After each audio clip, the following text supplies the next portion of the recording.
Everybody, we're going to be building an amortization table today. The first step I'm going to start with, I'm just going to lay out the different pieces of the table. So I have my heading, amortization table, right?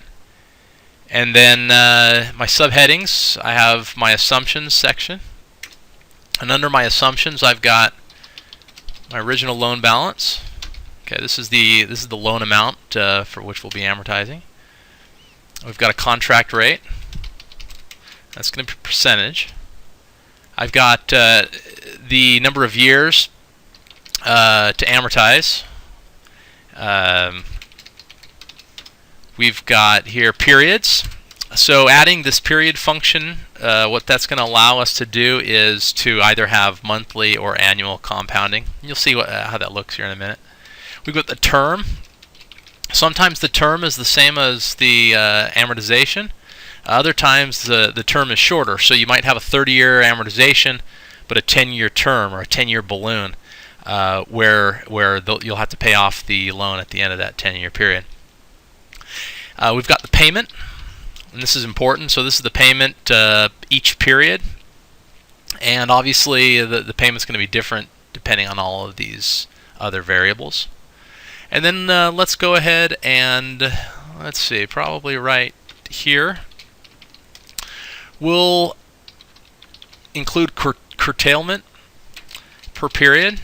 So curtailment is amount paid to principal above and beyond the minimum payment required.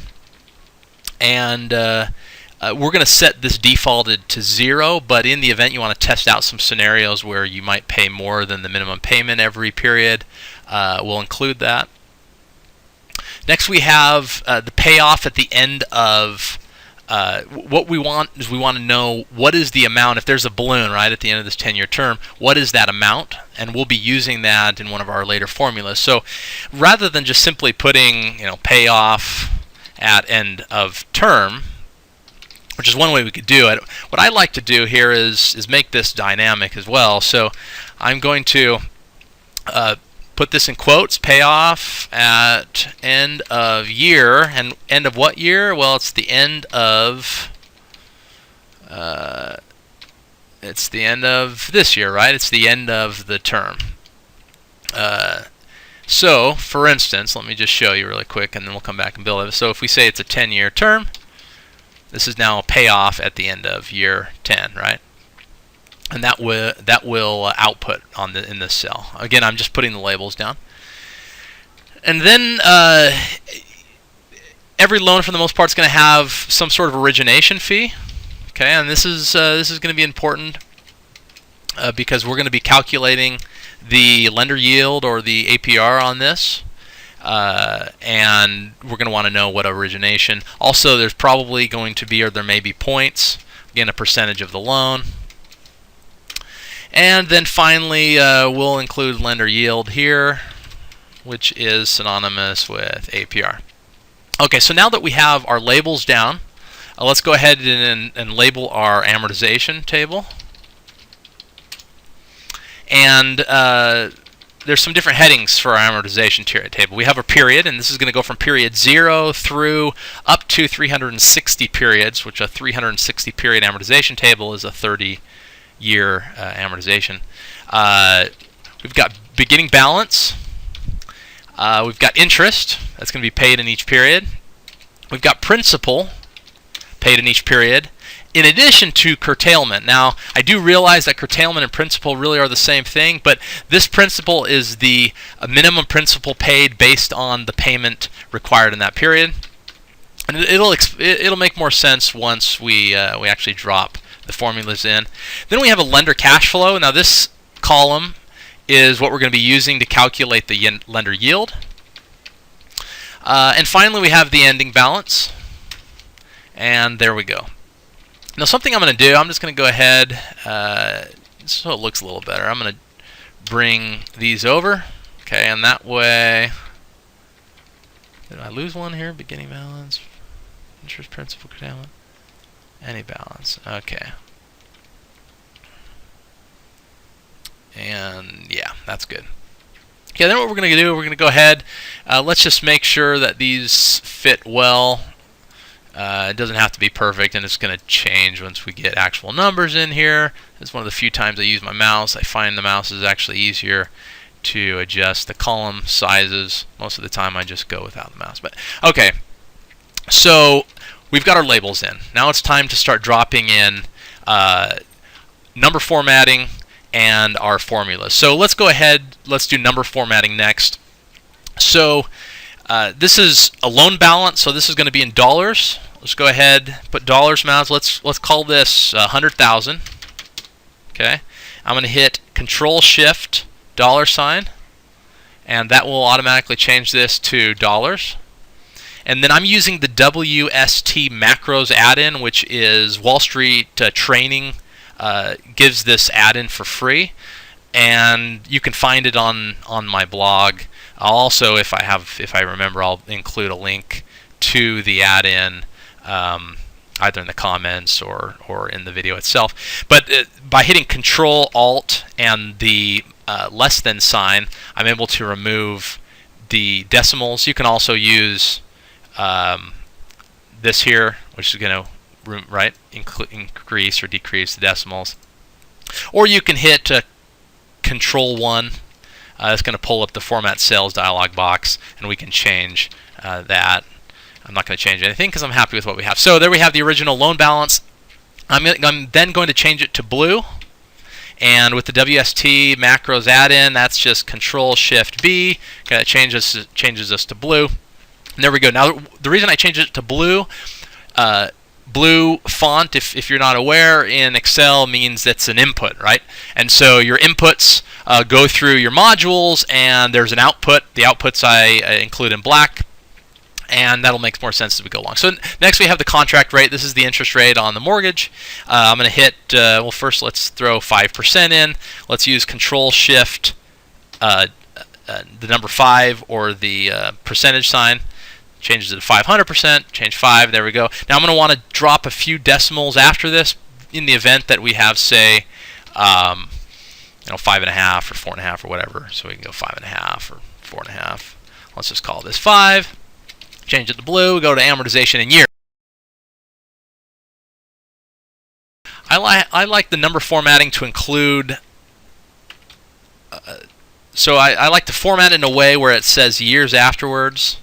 This just helps me to remember what exactly this number is, right? So you got amortization. I do realize the label also says in years, but I find it helpful to include that. And so that's, again, Control 1. This opens up your Format Cells box. You go down to Custom. Under Type, you put the number. I put 0. I think you can also put number sign, space, in quotes, years, or whatever other text that you want to include. And there you have it. Do the same thing for periods. And I can just copy and paste this down. Actually, let's change that to blue. Okay, copy and paste that down. I apologize. No, this is actually periods. So again, we're going to come here, going to go Custom, change this from years to periods. And what this is saying is, and this shouldn't be in years. I apologize. This should say per year, right? Because what this is telling us is how many periods do we have in a year. So if this is a monthly payment, you've got 30 years as your amortization, but you have 12 payments per year. And so it's really a 360 payment or 360 period amortization. And the reason that we have this allows us, for instance, if we do one period a year, those are annual payments. Or let's say we have quarterly payments, those would be 4 a year, semi-annual payments 2 a year, etc. Right? So we're going to do monthly payments, that's 12. Theoretically, if you wanted to, you could do 365 payments, and that could be daily compounding, daily payments. Don't know of a mortgage loan that has that, but that is an option. So we've got 12 periods in a year, and then a term. This one we can copy down, and that's 10, right? And again, the term, this is, think of it as the balloon. That's the period at which, and this is the end of year 10. This loan will need to be paid off. Finally, we have the payment. We're just going to use Excel's payment formula, equals payment. We're going to choose our rate. Okay. Actually, before I do that, what I want to do next is I actually want to label these. So labeling, it's helpful so that you can, as you build your formulas, you can see what exactly you're doing. It's just a quick and dirty way to do that. So I'm going to call this a loan amount. Okay, and this cell now, instead of being cell D4, is the cell labeled loan amount. The same here, D5, I'm going to change its name to rate.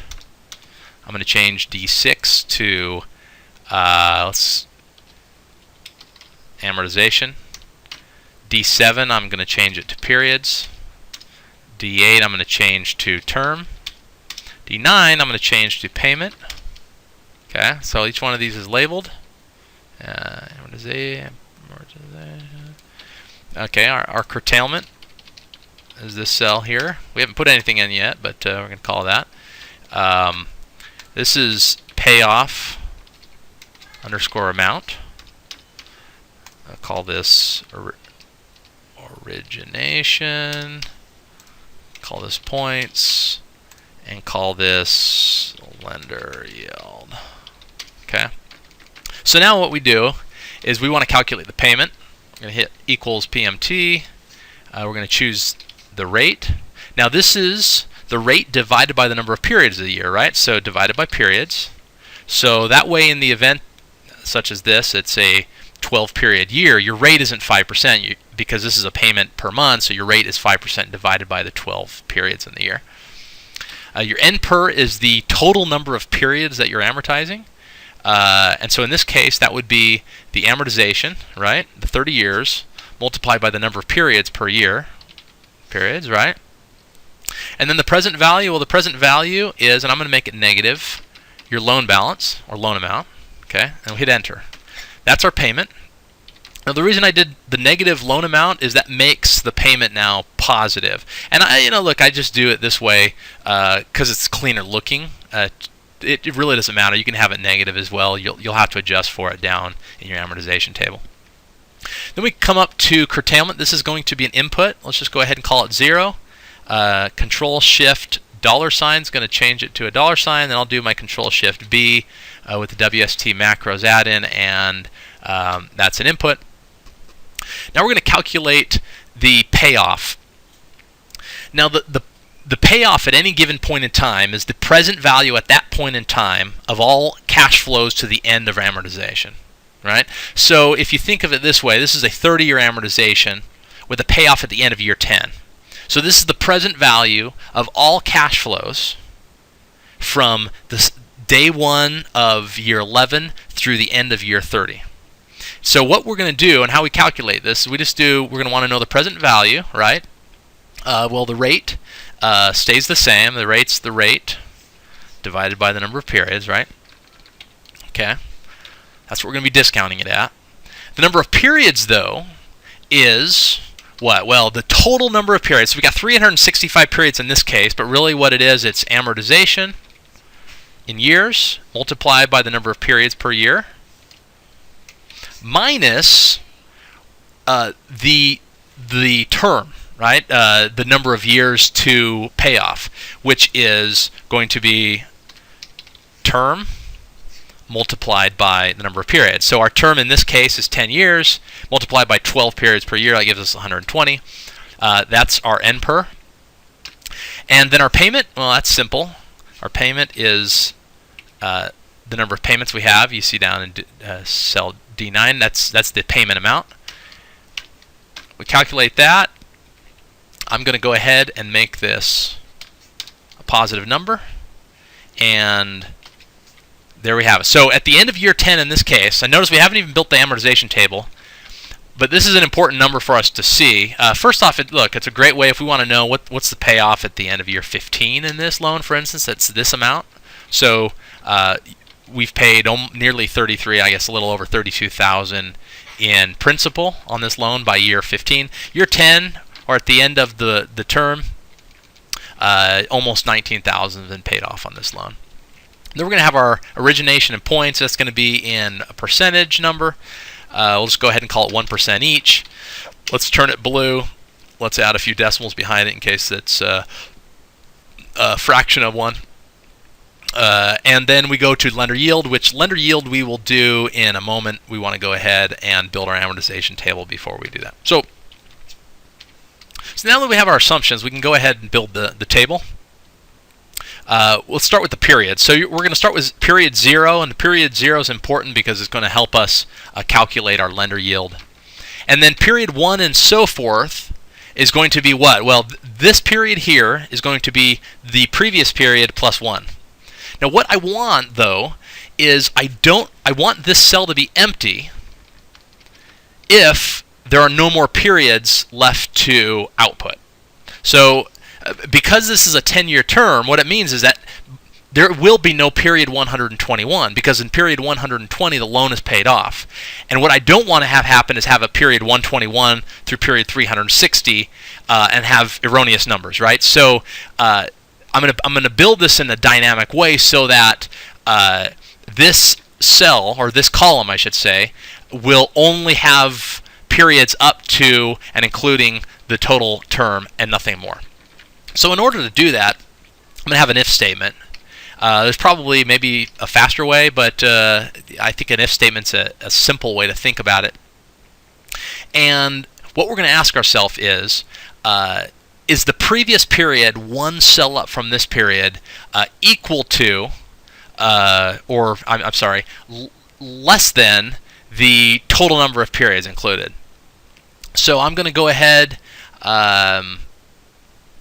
let's think about this. This is term, right, multiplied by the number of periods. So if the term multiplied by the number of periods, which is 120, if that is, let's see, greater than the previous cell, this, then we're going to do 1, if not 0. Okay, I'm just doing this so I can test to see if that's the right formula. Okay, so that's the right formula. So if it is, so if the term time of the period is greater than the previous cell, then what we're going to want to output is we're going to want to output the previous cell plus 1. If not, then we want to output 2 quotation marks, and the quotation marks make this cell now blank. And when we do that, you'll notice it outputs 1. And if we copy this down, we're going to copy it down a ways, it's going to output all the way to 120 and no more. Now you'll notice the formula is still farther down. So what I want to do is I'm actually going to change our term to 30 years so that we can make sure that we get the right number in here. Okay, 30 years is right there. So what I'm going to go ahead and select from here down. I'm going to delete all those cells.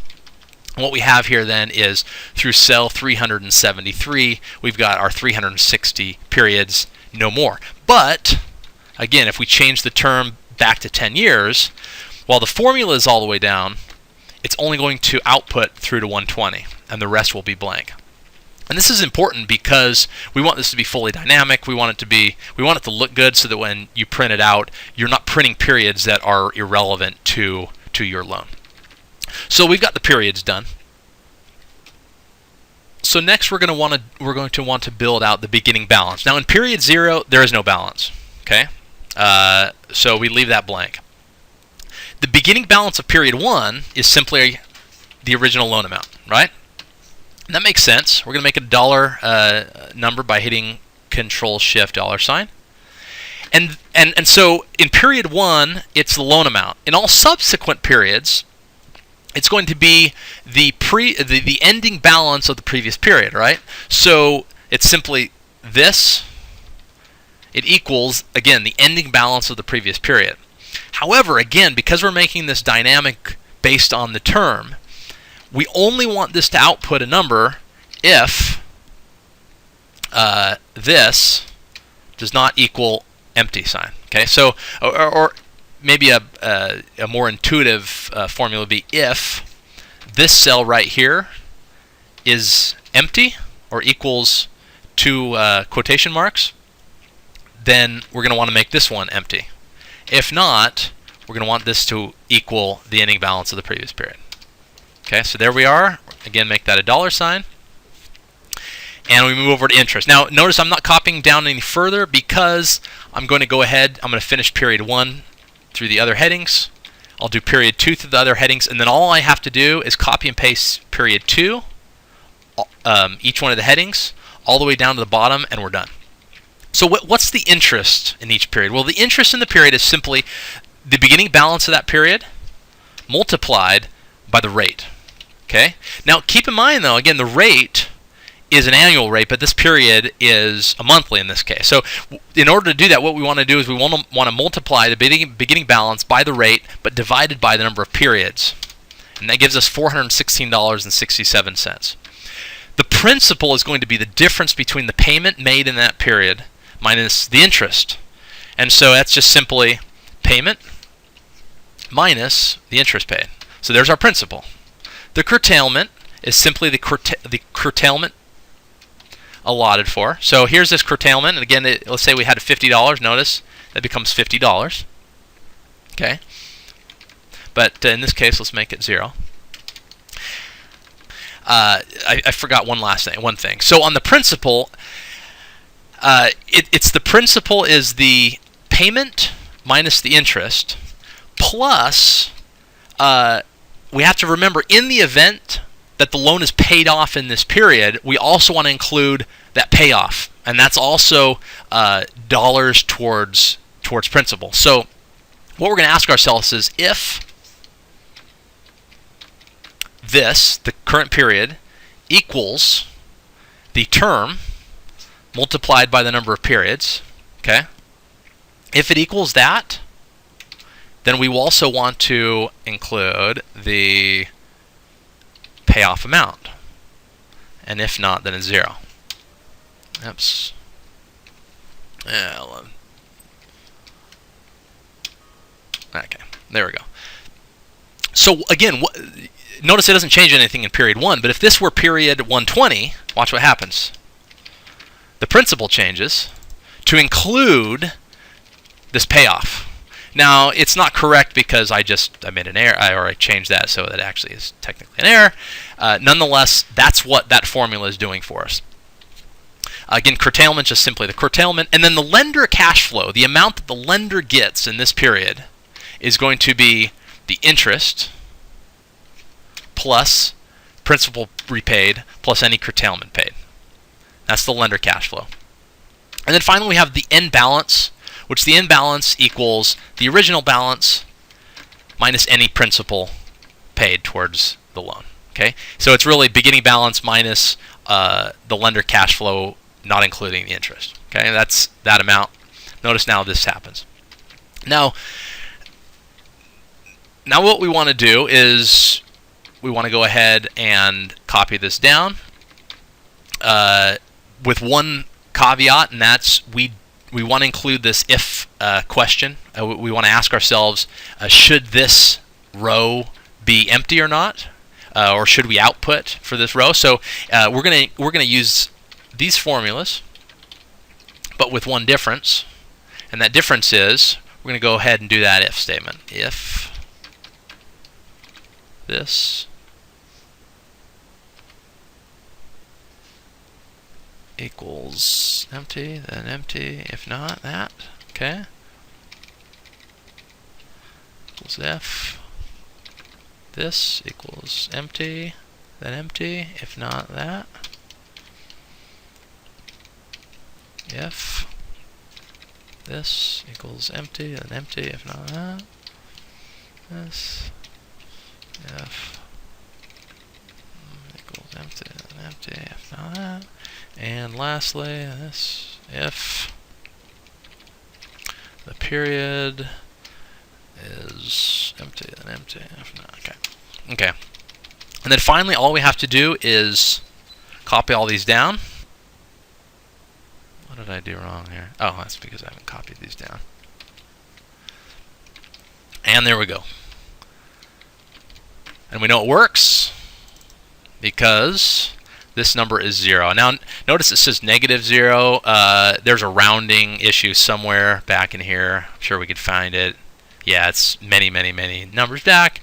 That's going to happen. It's not a big deal. But we know we're correct here. And there we have it. So that's our amortization table to this point. Lastly, we want to go ahead and calculate the lender yield. Well, the lender yield, period 0, what this is how much has the lender had to net pay out. Well, we know that the lender received 1% in origination fee plus 1% in points multiplied by the loan amount, right? So we know the lender received $2,000, but the lender then paid out the loan amount, the $100,000, which means the lender paid a net amount out in period 0 of $98,000, and then the lender received these payments through the end of the term. And so really the question is, what's the lender's IRR?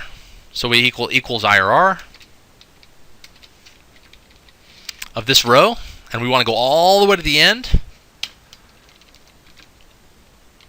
And it looks like it's a small number, but the reason is this is the monthly IRR, or the IRR for the total number of periods, and so we're going to want to divide this.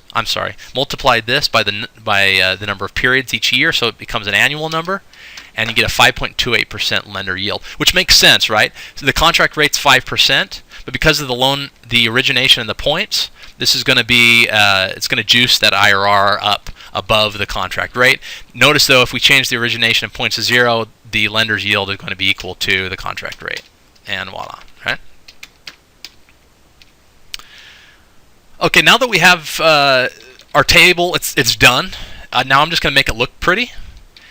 This is a preference. You can make your table look however you want it. I like to merge my title, put a nice blocky thick bottom border, okay, for that, and then I'm going to border out, bold my assumptions, bold that, put a thin bottom line here, same here, bold that, put a nice thin bottom line or bottom border. Next, I'm going to change my view. I'm going to remove the grid lines, okay. And lastly, I'm going to include, I'm going to change my print setting so that this prints, okay, that's my print area. And then we'll go ahead into the setup. And now I want this to center, oops, not vertically, horizontally. And what I don't, yeah, that looks like it's going to work okay. Let's see here. Yep. And then lastly, I'm going to go ahead and change my view to page break preview down here. And there we go. Let's zoom into it so we can see what it looks like. And there is a good looking amortization table. Go ahead and play around with this. Let's change it to 30 years and see what it looks like. No, see, now we go all the way down. This is a fully amortizing loan. No balloon. Notice no payoff at the end of year 30. That makes sense. Let's say it's got a 5-year balloon, so it's a 30-year am. 91, so that's 5 years times 12 periods. That should be period 60. This thing's paying off, sure enough. And then again, notice down here it's just nice and pretty. It's all empty. So you're not printing out any more than you absolutely need to. If you have any questions, feel free to comment or email me. And thank you very much.